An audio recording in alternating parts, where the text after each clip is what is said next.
de la République qui a tenu à participer à ces travaux. Donc plusieurs journées de réflexion qui ont consisté à l'étude de cette question fondamentale, non seulement pour l'emploi, mais aussi pour le développement socio-économique. Une chose est sûre, le contexte économique reste très favorable d'abord à la création d'entreprises.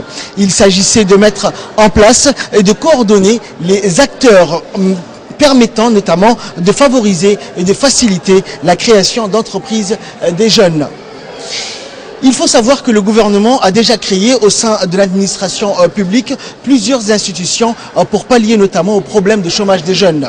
Par celles-ci, on peut citer la direction de l'industrie, la direction des petites et moyennes entreprises, l'ANEFIP, ou encore la formation et l'insertion professionnelle, l'ANPI, la FDED ou encore l'OPIC, autant d'acteurs de l'administration publique pour porter cette ambition et cette volonté politique visant à soutenir l'emploi des jeunes.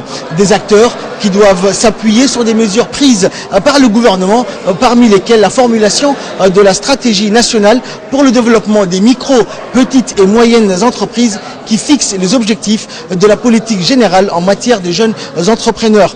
La création également de centres d'accompagnement des très petites entreprises nationales. Le CATPEN a également vu le jour dans cette même optique et a été créé par décret présidentiel.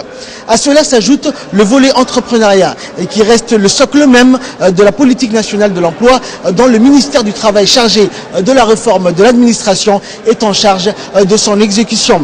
Enfin, il faut citer l'ouverture du guichet unique qui est rendu opérationnel et qui facilitera également sensiblement toutes les démarches administratives pour la création d'entreprises.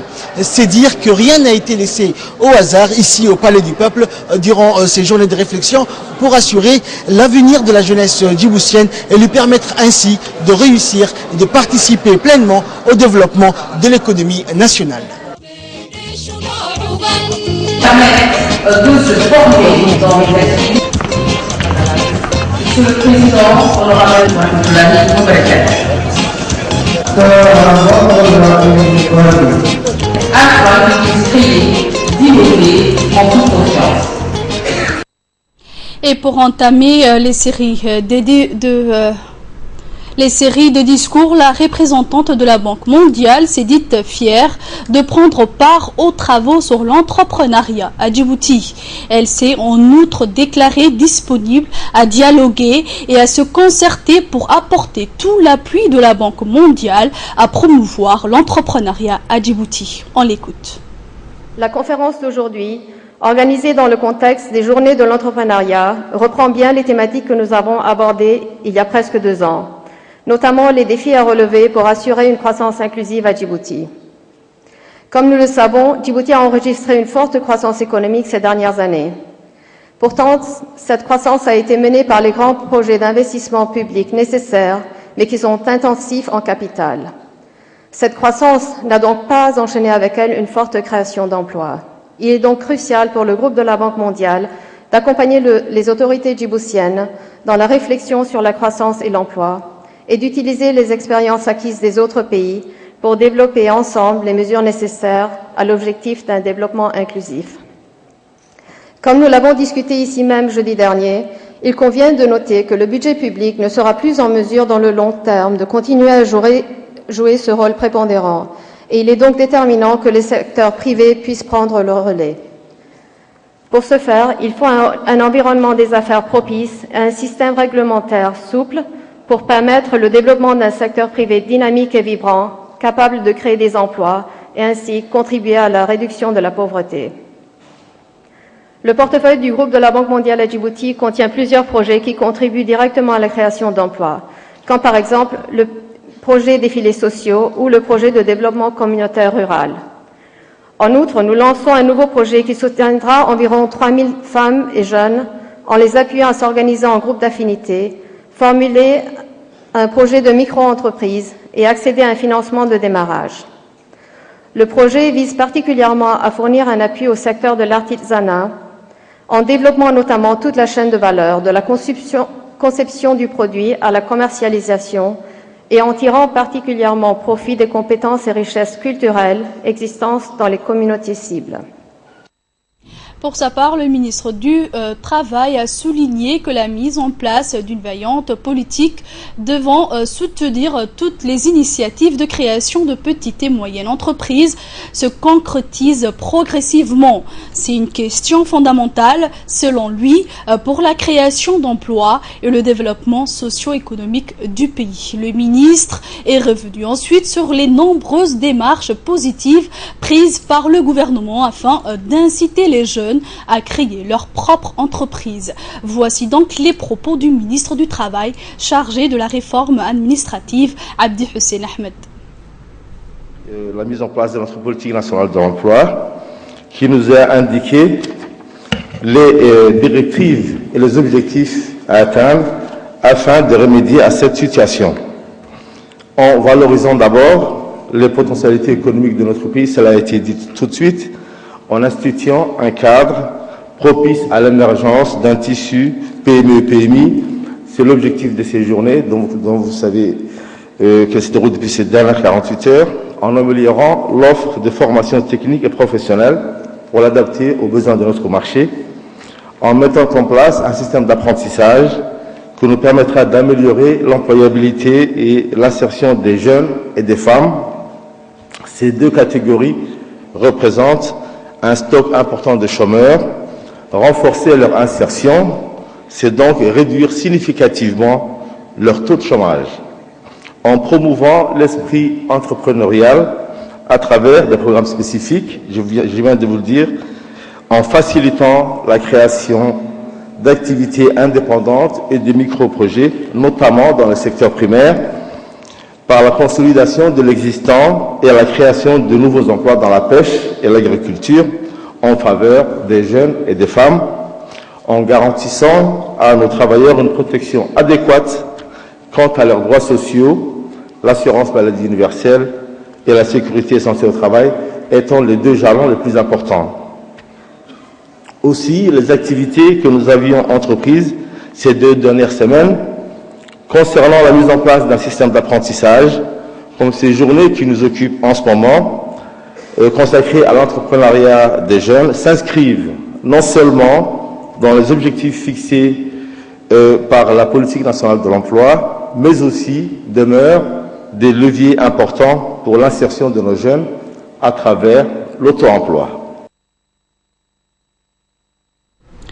Lors de son intervention, le ministre de l'économie et des finances, Ilyas Moussa Daoualé, n'a pas manqué de prime abord de remercier le président de la République, Ismaël Omar Guelleh, pour le parrainage de ces journées nationales de l'entrepreneuriat. Cette question, a-t-il dit, se trouve au centre de vos préoccupations et occupe une place prioritaire de la feuille de route que vous avez assignée au gouvernement en matière de politique économique. Écoutons le ministre de l'économie et des finances, Ilyas Moussa Daoualé. Comme vous le savez, mesdames et messieurs, à Djibouti, la croissance économique connaît un rythme de progression relativement stable et contenu aux alentours de 5 à 6% sur les dernières années et résultante en grande partie des investissements directs étrangers, reconnaissons-le, comme tout à l'heure il a été dit, très capitalistiques et créant bien sûr des emplois, mais pas suffisamment pour faire face aux besoins du marché de demande d'emploi. Nos projections tablent sur une hausse de l'investissement global de l'ordre de 40 à 50% en 2015-2016 et sur une croissance du PIB à environ 7 à 8% entre 2015 et 2019. L'inflation, par ailleurs, restant maintenue entre 2,5 et 3% sur la même période. Ces investissements et cette croissance économique ont permis de doter notre pays d'un plateau logistique de transport et de télécommunications modernes qui va nous permettre de jouer notre rôle naturel de hub régional et continental. Et c'est là, vous avez atteint votre objectif, Monsieur le Président, c'est l'avis des meilleurs économistes des institutions internationales. Cependant, comme dans les autres pays africains, la persistance d'une population jeune sans emploi demeure notre principal défi.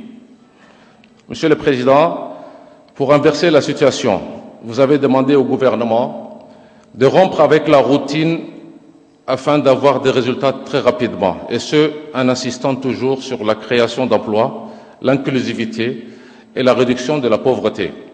Pour ce faire, et toujours sous votre leadership, nous avons entrepris un travail en profondeur pour débarrasser de notre économie les principaux fardeaux qui nous empêchent de libérer les forces de création d'emplois. Le chef de l'État, M. Ismaël Omar Guelleh, s'est réjoui de la tenue d'une telle rencontre pour promouvoir l'emploi via la création d'une multitude de petites et moyennes entreprises. Je vous propose d'écouter Monsieur le Président de la République, son Excellence Ismaël Omar Guelleh. Mesdames et Messieurs, il n'est désormais plus permis de faire le constat d'une croissance continue, car nous le savons tous, elle ne peut à elle seule générer les emplois nécessaires sans investissement interne dans les activités créatrices d'emplois. En effet, une fois l'économie mise sur le train de la croissance, notre tâche consiste dorénavant à rendre cette croissance inclusive et génératrice d'emplois. Malgré les réformes engagées et les investissements réalisés pour doter notre pays de fondations économiques solides, trop de jeunes, trop de citoyens restent sans emploi et n'arrivent pas à s'insérer dans le circuit économique. L'administration publique est saturée. Trop longtemps, l'État a été considéré comme un État-providence. Toutefois, il n'est plus en mesure d'être l'employeur principal, au risque de mettre en péril son propre fonctionnement. Sensibiliser le secteur privé et nous engager tous dans une démarche entrepreneuriale crédible et réaliste, porteuse de croissance et créatrice de richesse, tel doit être notre objectif.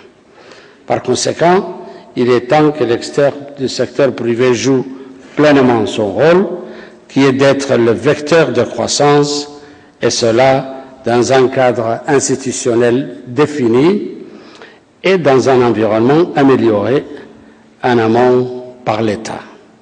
C'est dans cet esprit que le gouvernement s'attelle actuellement à adopter une nouvelle gouvernance des grandes entreprises publiques pour qu'elles deviennent elles aussi des acteurs du nouveau modèle économique. Corrélativement à cette mesure, le gouvernement a procédé à l'amélioration de l'environnement des affaires à travers le renforcement des institutions chargées de les encadrer, notamment la mise en place d'un haut conseil de dialogue public-privé qui constitue un maillon essentiel de ce partenariat. L'organisation du secteur bancaire qui sera amenée à adoucir ces conditions d'octroi de prêts en s'appuyant notamment sur le fonds de garantie de crédit partiel qui aura pour mission la prise en charge des risques pour les jeunes créateurs d'entreprises. La dotation du Fonds de développement économique de Djibouti en ressources supplémentaires qui a vocation de devenir une véritable banque d'investissement public. Le regroupement des institutions chargées de l'accompagnement des entrepreneurs au sein du guichet unique afin d'accroître leur efficacité et assurer l'envol économique de notre pays. La création d'une maison d'entreprise qui puisse accueillir les jeunes entrepreneurs pour les premières années, cette structure leur permettra de rationaliser leurs dépenses et de partager les charges. Le président de la République a en outre incité les jeunes à se prendre en main, d'autant qu'un guichet unique a été mis en place par le ministre de l'Économie et des Finances afin de faciliter rapidement l'installation d'une quelconque société sans que les démarches administratives n'alourdissent pas le processus. Le Fonds de développement de Djibouti est disposé en outre à soutenir les projets bien ficelés. Réécoutons à présent le discours du chef de l'État.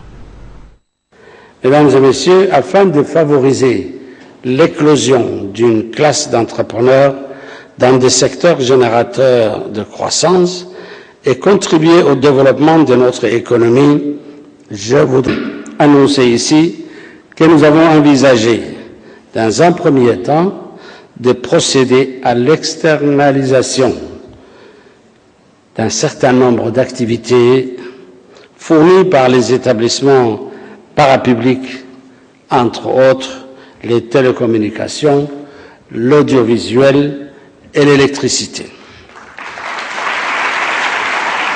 Cette mesure permettra de déléguer les services ayant trait au commercial à ces jeunes entreprises, de mieux servir la clientèle djiboutienne, mais permettra également à ces sociétés de se focaliser sur des missions essentielles. Cet éventail d'activités sera proposé aux investisseurs locaux, privés, intéressés, mais également aux employés des dites sociétés ayant l'expérience requise. Ces derniers pourront bénéficier des mesures encourageantes, notamment la mise en indisponibilité d'une année et le maintien de leur salaire éventuellement. À travers cette opportunité, nous souhaitons insérer le maximum de jeunes possible dans le marché du travail en créant des PME de plus de 10 employés et plus.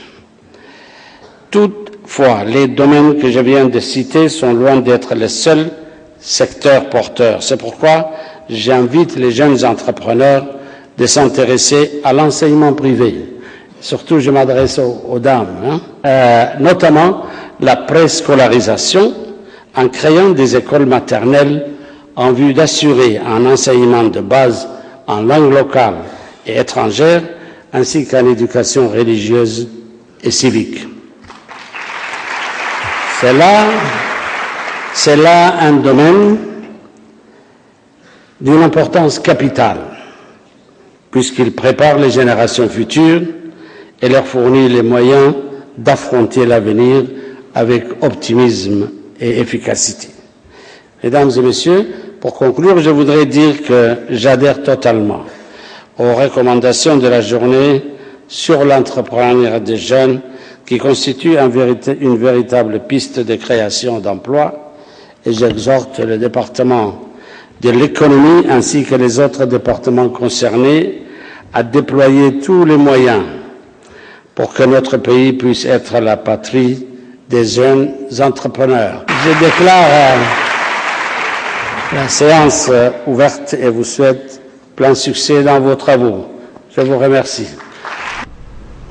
Après la série de discours officiels prononcés, la représentante de différentes institutions ou agences telles que la Chambre de commerce, l'Université de Djibouti, l'Agence nationale pour la promotion de l'investissement, le Fonds pour le développement de Djibouti ou encore l'Office djiboutien pour la protection de la propriété, industrie et commerciale, tous ont paraphé cette convention d'entraide pour soutenir toutes les initiatives ou tous les projets de création de PME, PMI ou toute autre micro-société. Cette convention a été signée en présence du chef de l'État. Suivons à présent quelques réactions des animateurs et participants de ces journées de réflexion sur la promotion de l'entrepreneuriat. Pour moi, déjà, c'est avant tout pour moi un honneur de participer aux Journées nationales de l'entrepreneuriat, présidées par son Excellence le chef de l'État Ismaël Omar Guelleh. En tant que responsable de la Caisse d'épargne et de crédit, je tiens aussi par la même occasion à informer à ce que la Caisse, depuis sa création en 2009, tient son rôle de garant, tient son rôle de d'institutions de proximité vis-à-vis de ses membres. Et ceci depuis en fait sa création jusqu'à ce jour. À titre d'information, la CEPEC de Djibouti est une coopérative. C'est-à-dire être membre de la CEPEC de Djibouti est avant tout en être propriétaire. Pour continuer, en fait, nous venons de lancer un nouveau programme intitulé le Crédit Jeune Promoteur, qui est destiné aux jeunes diplômés ou déscolarisés. Ce programme a été lancé le 7 décembre 2015 par son Excellence la Secrétaire d'État à la Solidarité nationale. Nous avons à ce jour octroyé des crédits à plus de 5 groupes de jeunes. Et nous continuons à recevoir des demandes un peu partout de jeunes de la capitale. Je représente le secteur privé djiboutien et qui fait tout en œuvre pour essayer de promouvoir et de développer. Alors on part du catalogue du centre de formation qui nous permet aux jeunes qui sont scolarisés ou on va dire déjà insérés dans le milieu professionnel de s'améliorer. Et pour les jeunes qui veulent créer leur première entreprise, on a un guide pratique qui nous présente tout ce qui est formalité pour les jeunes entrepreneurs. Ensuite, lorsqu'il a atteint un niveau de croisière, il pourra aller vers le guide de marché public qui lui est complètement consacré aux personnes qui veulent participer aux appels d'offres. La Chambre de commerce va mettre en place une cellule d'entrepreneuriat qui lui sera logée au centre de gestion agréé, qui est le centre aujourd'hui à Djibouti qui aide les jeunes entrepreneurs à aller dans la procédure, dans l'entrepreneuriat et même au-delà parce qu'elle gère aussi la comptabilité et elle les aide à aller dans le droit chemin de l'entrepreneuriat. Et pour plus ample explication, Ali Humed Aboubakar nous a rejoint sur le plateau, c'est l'invité du jour. Bonjour Ali Humed. Bonjour. Donc vous êtes le chef de département des études et prospection économique à l'Agence nationale pour la promotion des investissements.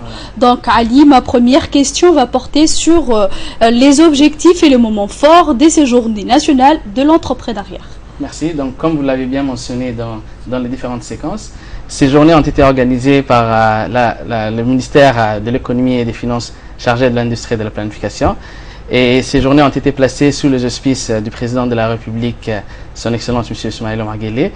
Et donc au cours de ces différentes interventions, et surtout le moment fort fut quand le président de la République a martelé dans son discours et dans son allocution qu'il était beaucoup plus question maintenant aujourd'hui d'intégrer économiquement nos jeunes dans la voie de l'entrepreneuriat.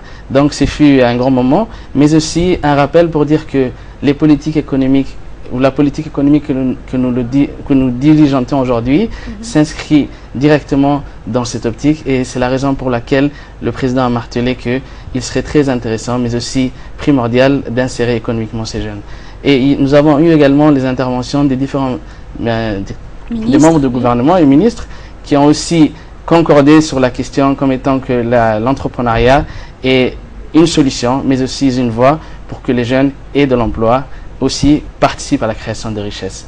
Donc je dirais que l'objectif recherché, c'est qu'on cherche à ce que ces jeunes-là se projettent dans leur avenir et l'ambition de créer et d'entreprendre.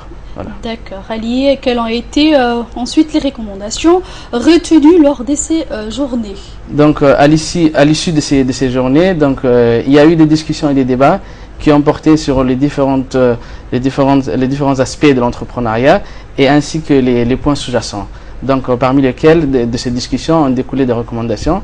La première fut déjà la signature des conventions entre les ministères, les institutions qui sont sous la tutelle administrative du ministère de l'économie et des finances, mais aussi la réforme du cadre réglementaire institutionnel, le développement de la culture de l'entrepreneuriat, la création des centres d'accompagnement pour que ces jeunes-là n'aient pas à trébucher, mais aussi de leur éviter les échecs, la facilitation de l'accès au financement et le suivi et évaluation, parce que il est bien beau de créer, mais derrière, il faut pérenniser et accompagner ces entreprises. D'accord, Ali. Et pour le mot de la fin? Donc, pour le mot de la fin, je dirais, je voudrais rappeler une citation de Winston Churchill qui disait que le succès, c'est d'aller d'échec en échec sans perdre son enthousiasme. Merci. Alors, Ali Hamad, c'était le chef de département d'études et des prospections économiques à l'Agence nationale pour la promotion des investissements qui nous donnait plus ample explication sur les journées. Et pour continuer le journal, le président de la République, Ismaël Omar Guelleh, a inauguré aujourd'hui, après la participation au Palais du Peuple, le pôle des soins spécialisés Dr Ousmane Abdi Ismaël, un bâtiment de 3 étages mitoyant au centre de soins 1 qui est dédié aux soins spécialisés.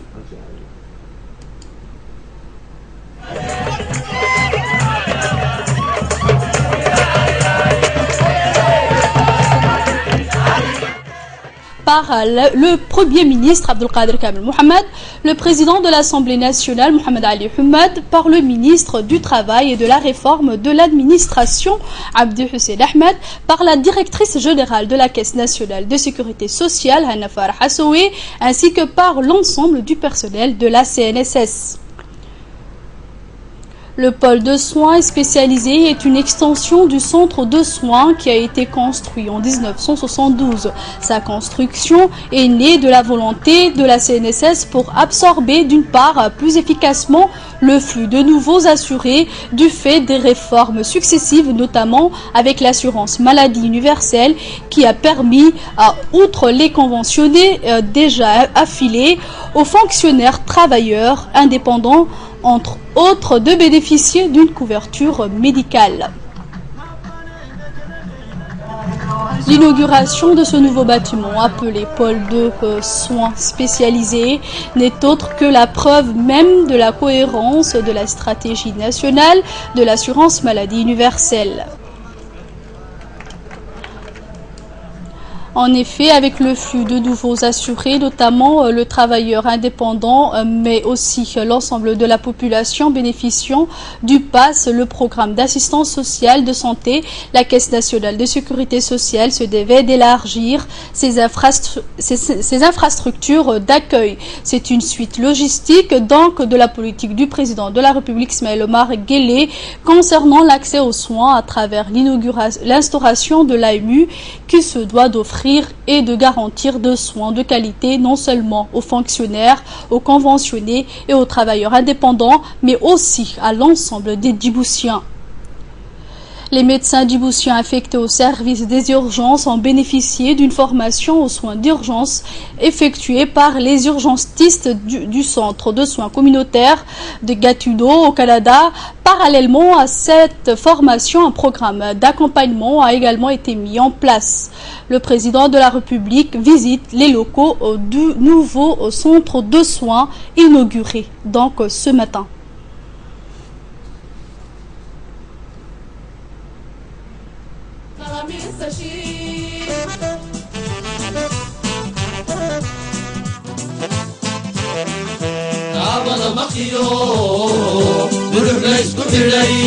مدينة النور دشيو فتقوم معاك لضميرية إحنا هتين منكم على اليوم تلاميذ سشي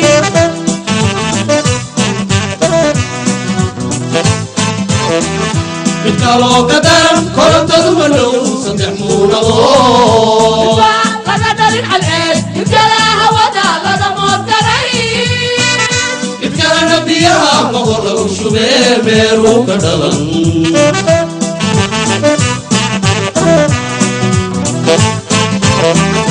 بتكالو كدرم كورم تزمنو ستحمون الله Les infirmiers spécialisés en urgence vont accompagner les médecins de la CNSS de manière permanente les 6 premiers jours de l'ouverture des urgences. La CNSS a insisté pour que cette formation concerne également tous les premiers répondants aux soins de premier secours en République de Djibouti, la police nationale, la gendarmerie nationale, la protection civile. Par la suite, une unité de radiocommunication devrait être mise en place pour interconnecter toutes ces unités de soins.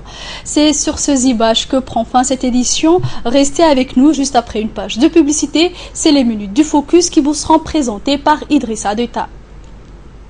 Le ministre de l'Intérieur, son Excellence M. Hassan Omar Mohamed, communique que les opérations de distribution des cartes électorales débuteront le samedi 13 février 2016. Le préfet de Djibouti-Ville et ceux de région sont chargés de cette opération. Les cartes électorales seront disponibles dans tous les arrondissements, les chefs-lieux de région et dans les sous-préfectures et pourront être retirées matin et après-midi. Le ministre invite tous les électrices et tous les électeurs djiboutiens de récupérer leurs cartes électorales.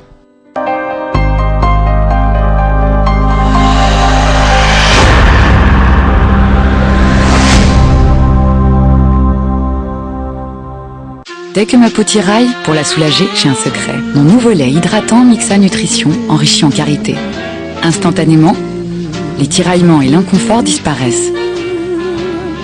Intensément nourri, satiné et parfumé d'une saveur gourmande, ma peau rayonne. Nouveau lait Mixa Nutrition, le soin des peaux mat à foncer, c'est Mixa. Découvrez la nouvelle gamme des laits de beauté Mixa pour le corps.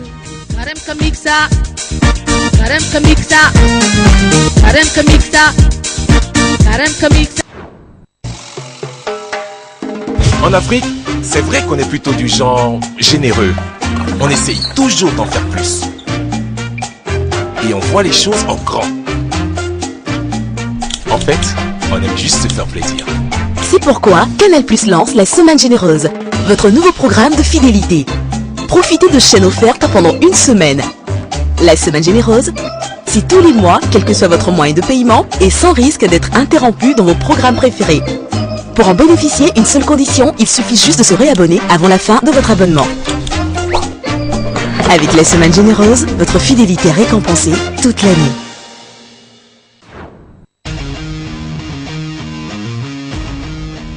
Pour débuter l'année 2015, nous avons le plaisir d'annoncer une très bonne nouvelle à nos chers clients. Pour marquer sa confiance, Toyota Motor Corporation vient d'accorder à Marie Locomotive la possibilité d'étendre la garantie à tous ses modèles. Elle était de 20 000 km ou 15 mois et passera à 24 mois ou 25 000 km. Ceci a pu être réalisé car 100% de nos personnels sont certifiés Toyota. Avec des équipements modernes et de qualité, une infrastructure adaptée aux exigences du constructeur. Faites confiance aux professionnels.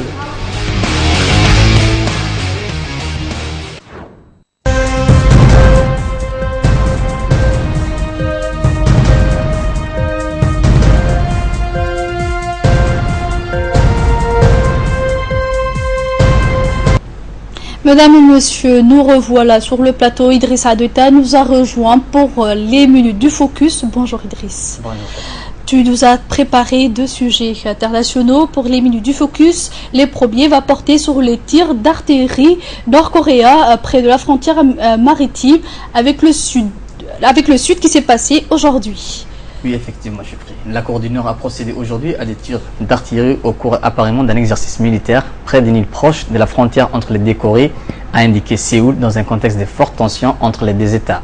Un communiqué du ministère sud-coréen de la Défense a indiqué que la Corée du Nord a effectué quelques tirs d'artillerie vers 7h20, 22h20 GMT vendredi. Depuis une batterie située sur les promontoires des Jongsanggant sur la côte sud, près de la zone maritime disputée entre les deux Corées, qui évoque un possible exercice militaire. Par mesure de précaution, la Corée du Sud a demandé aux résidents de l'île Benganian, sur la mer Jaune, de se préparer à rejoindre des abris et aux bateaux de pêche à regagner les ports les plus proches selon les communiqués. Le Nord avait procédé à des tirs sur l'île Yeonpyeong, également située en mer Jaune, au sud immédiat de la frontière nord-sud-coréenne en 2010, qui avait fait 4 morts. La tension ne cesse de monter une fois de plus ces dernières semaines entre les deux Corées.